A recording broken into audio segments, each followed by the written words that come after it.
कहते हैं जो व्यक्ति अपने जीवन में व्रत रखता है, जिसमें स्पेशली विशेष रूप से एकादशी व्रत रखता है और निरंतर वो एकादशी व्रत रखता है, तो एकादशी का व्रत ही उसे देवलोक दे सकता है, देवलोक, देवता बना सकता है। सिर्फ एकादशी के व्रत की इतनी महिमा है।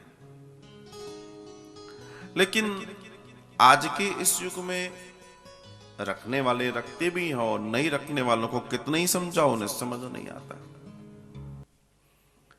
ये भगवान को थैंक यू कहने का एक बहुत छोटा सा, बहुत सुंदर सा साधन है। जो उसने ये जीवन दिया, जो सुंदरता दी, जो श्रेष्ठता दी, सब कुछ जो दिया है, हमें उसे इस एकादशी व्रत से धन्यवाद तो देना ही चाहिए। ये हमारा और आपका परम कर्तव्य है और ये हमें निभाना चाहिए। मैं ये बात इसलिए कह रहा हूं क्योंकि एकादशी व्रत, जैसे आज भी हम लोग व्रत में हैं, इसका सबसे बड़ा दर्शन है कि हमारे शरीर को स्वस्थ करता है। मैंने कई बार इस चीज की चर्चा की है। आज चूंकि एकादशी है तो उस पर भी चर्चा करेंगे। एकादशी व्रत शरीर की स्वस्थता के लिए बहुत आवश्यक है। अगर आप चाहते हैं कि आपके शरीर में कोई गंभीर बीमारी जनित न हो, तो आपको एकादशी व्रत रखना चाहिए। और कम से कम एकादशी व्रत तो रखना ही चाहिए। वैसे तो वीक में एक बार व्रत रखना चाहिए, लेकिन व्रत रखना चाहिए या उपवास रखना चाहिए, दोनों ही चीजें साथ। व्रत मीन्स कमिटमेंट के साथ और उपवास मीन्स क्या करना है क्या नहीं करना। तो उस कमिटमेंट की अगर चर्चा करूं तो फिर लोगों से यह भी मैं कह दूं कि भैया व्रत ही रखना है, फलाहार ही करना है। यह भी निवेदन है, क्योंकि आज की तारीख में इतना अज्ञान बढ़ गया है कि लोग समझते हैं कि जिस दिन व्रत है उस दिन जितना खा सकते हो खाओ, घी में तल तल के। ये आपके शरीर को बर्बाद कर देगा। और ये व्रत नहीं है, ये उपवास नहीं है, ये तो बल्कि आप रोज से ज्यादा खा गए। जितना आप रोज खाते हैं उससे कई गुना ज्यादा खा गए आप। तो ये कोई व्रत थोड़ी हुआ, ये कोई उपवास थोड़ी हुआ। ये तो उल्टा आप अपने शरीर के लिए आफत मोल ले लिए। एकादशी व्रत में दशमी की शाम से भोजन हल्का हो जाता है और दशमी की शाम से ही आप कम से कम चावल तो नहीं लेते। और एकादशी के दिन भगवान का भजन, भगवान का चिंतन करते हुए पूरे दिन को बड़े प्रेम से गुजारते हैं, जिसमें आप फलों का आहार लें। फल, फ्रूट्स। अच्छा, मैं ये इसलिए भी कह रहा हूं कि ये जरूरी नहीं है कि आप फलों का आहार। कई बार ऐसे शरीर स्थितियां ये हो गई हैं कि वो सिर्फ फल ही नहीं ले सकते, कुछ लेना पड़ेगा उन्हें और भी। लेकिन अगर आप कर सकते हैं तो, क्योंकि आपको मालूम है, जब आपसे कोई उपवास की बात करता है तो आपके दिमाग में फलाहार आता है। लेकिन फलाहार का मतलब साबूदाने की खिचड़ी नहीं होती। फलाहार का मतलब वो सब कुछ नाटक नौटंकी नहीं होती जो किचन में होती है।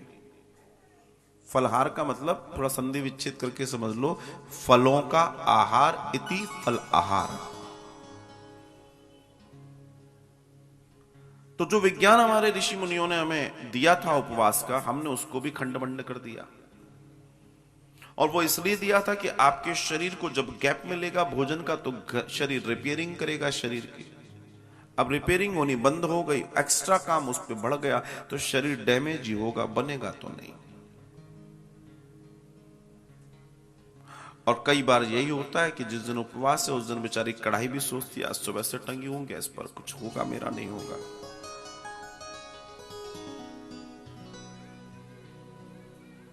250 ग्राम खाने वाले लोग 500-500 ग्राम खा जाते हैं उस दिन। उससे अच्छा भैया मत रखो, कम से कम अपने जीवन को तो अच्छा बनाए रखो। शरीर को स्वस्थ रखने के लिए है व्रत। ब्रिटिश जब ब्रिटिशर्स आए, उसके पहले तक हम लोगों की जो छुट्टी होती थी वो एकादशी होती थी। मतलब हम सभी लोग ग्रामीण लोग थे, तो छुट्टी तो चाहिए। तो हमारे यहाँ जब छुट्टी होती थी तो 13 दिन काम करने के बाद 10वीं की शाम से मतलब ये डिजाइन हो जाता था अब क्या करना है। तो एकादशी पे हम काम पे नहीं जाते थे। एकादशी खूब आनंद से भजन कीर्तन आदि करते हुए, और द्वादशी की एकादशी द्वादशी की रात्रि में बहुत सुंदर भजन, और भजन के साथ फिर ऊपर तक की यात्रा द्वादशी के दिन पारण होता था। अब ये क्यों होता था, इसके पीछे के भी रीजन में जाओ।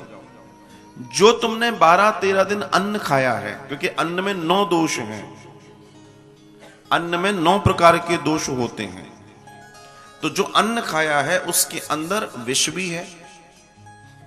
उस विष को अगर विष, हमारे को बीमारी क्यों होती है, क्योंकि अन्न के साथ जो विष जा रहा है अंदर, वो धीमे धीमे धीमे धीमे धीमे धीमे धीमे धीमे जमा होता रहता है, और एक दिन वो विष फूटता है और हम बीमार हो जाते हैं।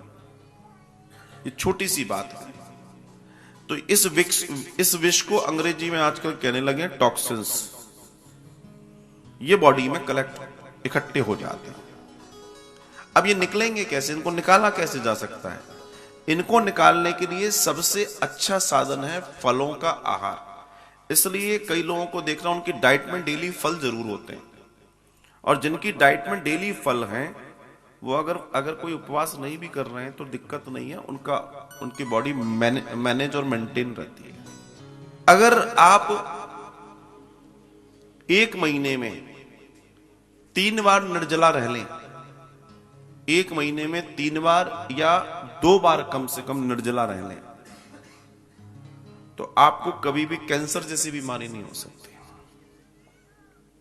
मतलब उस टाइप के लाइफ स्टाइल डिसीज जो होती है वो कभी नहीं हो सकती। लेकिन हम लोग इस विज्ञान को भूल गए। दुनिया जानती है कि भारतीयों के पास विज्ञान कितना महान था, हम भूल गए। तो यहां पर एकादशी का दूसरा महत्व, अभी तो मैंने एक वैज्ञानिक महत्व बताया, अब हम इसका आध्यात्मिक महत्व जाने। जब हम कम खाएंगे और हमारा शरीर हल्का होगा तो हमारी चेतना ज्यादा काम करेगी, और जब हमारी चेतना ज्यादा काम करेगी, चैतन्यता ज्यादा काम करेगी, तो हमारा शरीर स्फूर्त होगा। और ऐसी स्फूर्ति में हम जितना भजन करेंगे, 1000 दिन भजन करना और ऐसी स्फूर्ति में भजन करना बराबर है। तो आपका ये भजन सार्थक होगा, और इस भजन से आपको अरबों खरबों गुना लाभ होगा मात्र एक ही दिन में। और इसी का लाभ लेकर आप अपने जीवन को सुंदर, श्रेष्ठ, आनंदमयी, आकर्षक बना सकते हैं।